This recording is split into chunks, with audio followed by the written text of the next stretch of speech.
दोस्तों, स्वागत है आपका मेरे YouTube चैनल पर। आज की वीडियो में हम पढ़ेंगे 12वीं कक्षा का अध्याय 1 राष्ट्र निर्माण की चुनौतियाँ।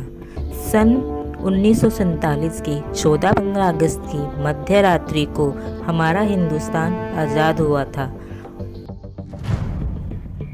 भारत को आज़ादी दिलाना आसान नहीं था, क्योंकि जिन हालातों में भारत आज़ाद हुआ, शायद ही कोई देश ऐसे हालातों में आज़ाद हुआ होगा। भारत को आज़ादी तो मिली, लेकिन भारत के दो टुकड़े हो गए, जिससे भारत की चिंता और बढ़ गई। अब भारत के सामने काफ़ी चुनौतियाँ आ गई थी। इस वीडियो में हम भारत की 3 प्रमुख चुनौतियों के बारे में बात करेंगे। भारत की पहली चुनौती थी सभी लोगों को कैसे एकता के धागे में पिरोया जाए, क्योंकि भारत में काफ़ी ज़्यादा जनसंख्या थी और इन जनसंख्याओं में अलग अलग धर्मों और संस्कृति के लोग रहते थे।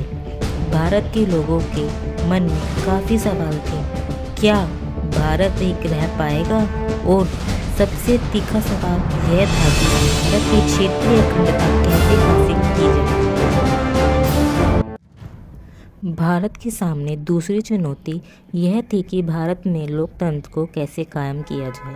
हम सभी को पता है कि भारतीय संविधान में नागरिकों के मौलिक अधिकारों की बात कही गई है और नागरिक मतदान की भी बात कही गई है। लोकतंत्र को कायम करने के लिए लोकतांत्रिक संविधान जरूरी होता है, लेकिन लोगों में चिंताओं की रेखा अब भी थी। लोगों के मन में यह सवाल था कि संविधान में जो नियम कानून लिखे गए हैं वे लोगों द्वारा अपनाए जाएंगे या नहीं। भारत की तीसरी चुनौती एक ऐसे विकास की थी जिससे कि पूरे समाज का विकास हो, ना कि किसी विशेष वर्ग का।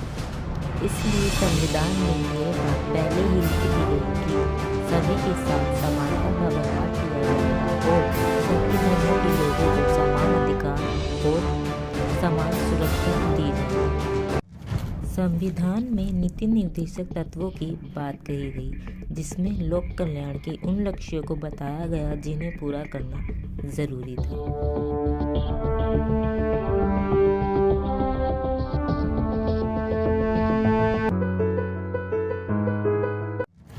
14-15 अगस्त 1947 को एक नहीं बल्कि 2 राष्ट्र अस्तित्व में आए, भारत और पाकिस्तान। फैसला हुआ कि जिसे इंडिया के नाम से जाना जाता था, उसे भारत और पाकिस्तान के नाम से जाना जाएगा। धर्म को विभाजन का आधार बनाया गया। जिन इलाकों में मुसलमानों की संख्या ज़्यादा होगी, वह इलाका पाकिस्तान और बाकी शेष बचा हिस्सा भारत कहलाएगा। परंतु यह बिल्कुल आसान नहीं था, क्योंकि जहां मुसलमान थे ऐसे 2 इलाके थे। पहला भाग पूर्व में था और दूसरा भाग पश्चिम में।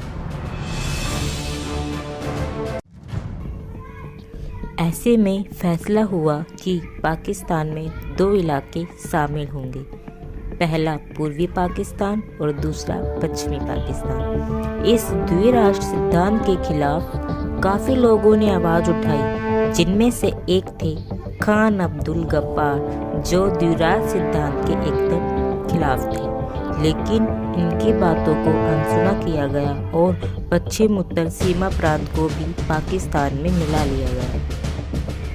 पंजाब और बंगाल में ऐसे बहुत से हिस्से थे जिसमें गैर मुस्लिम आबादी वाले लोग रहते थे। ऐसे में फैसला हुआ कि इन दोनों प्रांतों में भी बंटवारा धर्म के आधार पर होगा।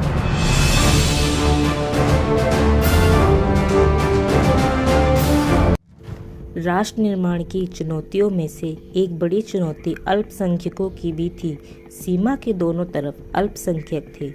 जो इलाके पाकिस्तान में मिल गए थे, वहाँ लाखों की संख्या में सिख और हिंदू आबादी थी। ठीक इसी तरह पंजाब और बंगाल के भारतीय क्षेत्रों में भी मुसलमानों की एक बड़ी आबादी थी। जैसे ही ये बात साबित हुई कि देश का बंटवारा होने वाला है, वैसे ही दोनों तरफ के अल्पसंख्यकों पर हमले होने लगे। अब इन अल्पसंख्यकों के पास सिर्फ एक ही रास्ता था कि वह अपना अपना घर छोड़ दिया। विभाजन के परिणाम। धर्म के नाम पर एक समुदाय ने दूसरे समुदाय के लोगों को मारा। दंगाइयों ने चलती ट्रेन को रोक लिया और मजहब के नाम पर लोगों को खींच खींच कर निकाला और तलवार तथा गोलियों से लोगों को मौत के घाट उतार दिया। लाहौर और अमृतसर और कलकत्ता जैसे शहर सांप्रदायिक अखाड़ों में बदल चुके थे। हजारों की संख्याओं में औरतों को अगवा कर लिया गया। उन्हें जबरन शादी करनी पड़ी और अगवा करने वाले का धर्म भी अपनाना पड़ा। हालात इतने खराब हो चुके थे कि खुद के परिवार के लोगों ने कुल की इज्जत बचाने के लिए घर की बहू बेटियों को मार डाला। बहुत से बच्चे अपने माँ बाप से बिछड़ गए।